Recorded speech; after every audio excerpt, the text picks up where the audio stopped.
der kørte vi ud, og så skulle vi dreje til venstre, og så er der en bil, der blinker, og så drejer vi ud foran, så blinker, så kører den ikke, så skal den ikke dreje. Så siger det bare små, okay. Det er sådan noget, det skal man ikke tænke over. Man skal bare køre videre, det er sådan noget, det skal du ikke tænke på, for så kommer du aldrig ud at køre igen jo. Sådan noget, det gør vi ikke. Det gør vi ikke, fordi hvis man tager i byen og vi kommer hjem til nogen eller et eller andet, så bliver bilerne stillet der. Så bliver der ikke kørt nogen steder. Man skal stadig tage hensyn til folk, og så kan man lige så godt køre galt, og det går galt. Og så skal man have det resten af livet, bare fordi man har kørt spirituskørsel. Det er ikke særlig fedt.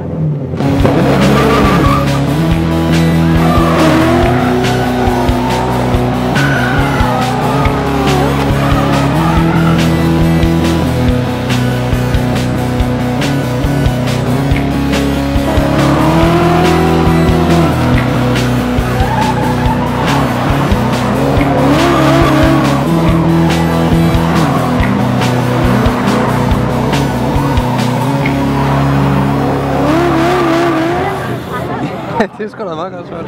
Det er for at lave noget på en søndag. Så kommer vi helt automatisk til at finde ud af, at det er altså ikke bare for sjov, at de siger, at man skal holde hastighederne og sådan noget. Så. Vi vil gerne se nogle biler og høre lidt om, hvad man kan gøre for at stoppe alle de der trafikuheld og alt muligt andet. Ja, fordi vi godt kan lide biler. Vi godt kan lide fart.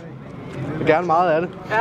Det var en, der hedder Max, ude på vej til Holbæk. Kørt frontalt ind i en lastbil og kørt 80 km/t. Han kørte selv 170 km/t. Ja, han er rimelig død. Altså, ja. Max er også selv under det. Han kørte sådan altid, og det var bare spørgsmål om tid, hvornår han kørte galt. Jeg tænker ikke så meget over det i situationen.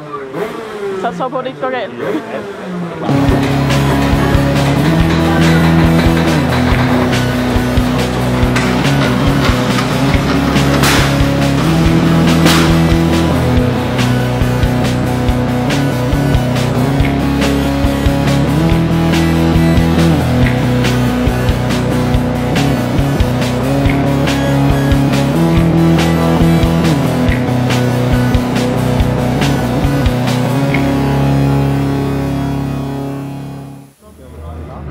Jamen det er fordi, jeg godt lide at have de unge mennesker til at tænke sig om en ekstra gang, og for eksempel se sådan en bil derovre, at der sker altså ting og sager der, og det kan man ikke bare løbe fra, altså. De døde så desværre dem der, men de unge mennesker skal tænke sig om en ekstra gang, og ikke gøre lige så meget at tænke, jeg er usårlig, og det er kun naboen, der kommer galt afsted, og jeg kan bare køre, som jeg vil. Altså, der er nogle konsekvenser, hvis man ikke overholder de regler, der er. Det gælder om at tage et valg jo, og det gør de også ude i trafikken. Det tager de et valg, om jeg vil køre hurtigt, eller jeg vil køre efter reglerne. Mine forældre, de stod på et tidspunkt og måske skulle til at overveje, om mine organer blev brugt til noget andet. Men jeg slog blandt andet mit hoved og ramte 3 vigtige steder oven i hovedet. Jeg har ingen korttidshukommelse. Så har jeg mistet min sult, så jeg har ikke været sulten, siden jeg kørte galt.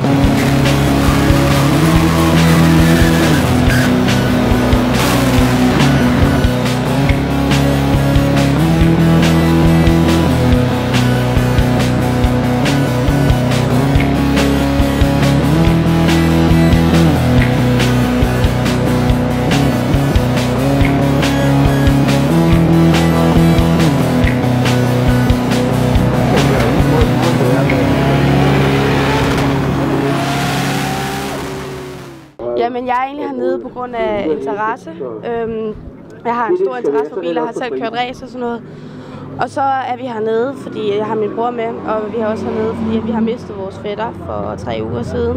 Jamen, han kørte galt. En soloulykke.